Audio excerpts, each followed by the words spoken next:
আসসালামু আলাইকুম প্রিয় দর্শকবিন্দু, আমন্ত্রণ জানাচ্ছি জনতার সময় টিভির সংবাদে। শুরুতে থাকছে দেশের সংবাদ শিরোনাম। ধানমন্ডি ৩২ নম্বরে জয় বাংলা স্লোগান, ভিডিও সিঙ্গারা বিলির অভিযোগে ৩ জনকে মারধর, আটক ২। এবার দেখবেন বিস্তারিত। রাজধানী ধানমন্ডি ৩২ নম্বরে বঙ্গবন্ধু শেখ মুজিবুর রহমানের ভেঙে দেওয়া বাড়ির সামনে জয় বাংলা স্লোগান দেওয়া, মোবাইলে ভিডিও ধারণ ও সিঙ্গারা বিলি করার অভিযোগে ৩ জনকে মারধর করা হয়েছে। এই পর্যন্ত ২ জনকে আটক করেছে পুলিশ। শনিবার দুপুর ১২টার দিকে ধানমন্ডি ৩২ নম্বর সড়কের প্রবেশ মুখে এই মারধরের ঘটনা ঘটেছে।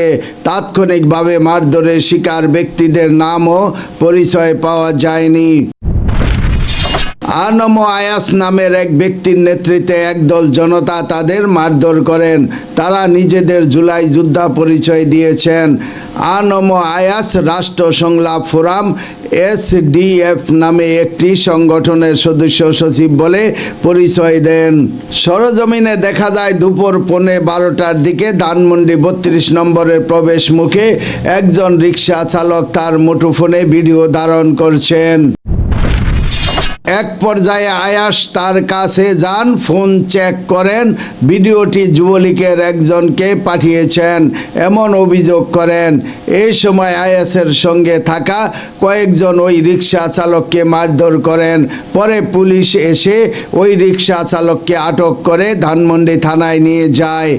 এর আগে সকাল 10:15টার দিকে ধানমন্ডি ৩২ নম্বরে ফুল দিতে আসা অর্ণব দাস নামের এক ব্যক্তিকে আটক করে পুলিশ।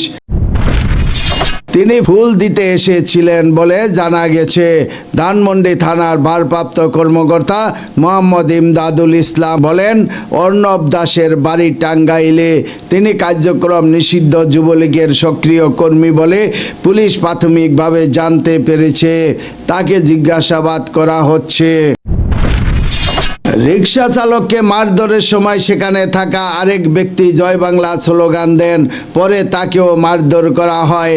এক পর্যায়ে দৌড়ে পালিয়ে যান ওই ব্যক্তি। দুপুর ১২টার দিকে বঙ্গবন্ধুর মৃত্যুবার্ষিকী উপলক্ষে সিঙ্গারা বিলি করছেন এমন অভিযোগ এনে আরেক ব্যক্তিকে মারধর করা হয়। এই সময় ওই ব্যক্তির হাতে একটি ব্যাগ দেখা গিয়েছে, ভেতরে সিঙ্গারা ছিল। মারধরের এক পর্যায়ে ওই ব্যক্তিও দৌড়ে সেখান থেকে পালিয়ে যেতে সক্ষম হন। ডিএমপির ধানমন্ডি অঞ্চলের সহকারী কমিশনার সাদ্দাম হোসেন সাংবাদিকদের বলেন, পর্যাপ্ত পুলিশ মোতায়েন রয়েছে, তারা পরিস্থিতি শান্ত রাখার চেষ্টা করছেন। ভোর থেকে ধানমন্ডি ৩২ নম্বরে বঙ্গবন্ধুর ভেঙে দেওয়া বাড়ির সামনে সড়কের দুই পাশে পুলিশের ব্যারিকেড দেখা যায়। বাড়ির সামনের সড়কে যানবাহন চলাচল বন্ধ রয়েছে। সড়কটি দিয়ে হেঁটেও কাউকে চলাচল করতে দেওয়া হচ্ছে না।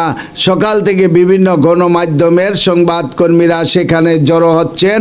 উৎসুক লোকজনও ভিড় করতে দেখা গেছে। আইনশৃঙ্খলা রক্ষাকারী বাহিনীর সদস্যদের ব্যাপক উপস্থিতি চোখে পড়েছে। পুলিশের সাজোয়া যানও প্রস্তুত রাখা হয়েছে।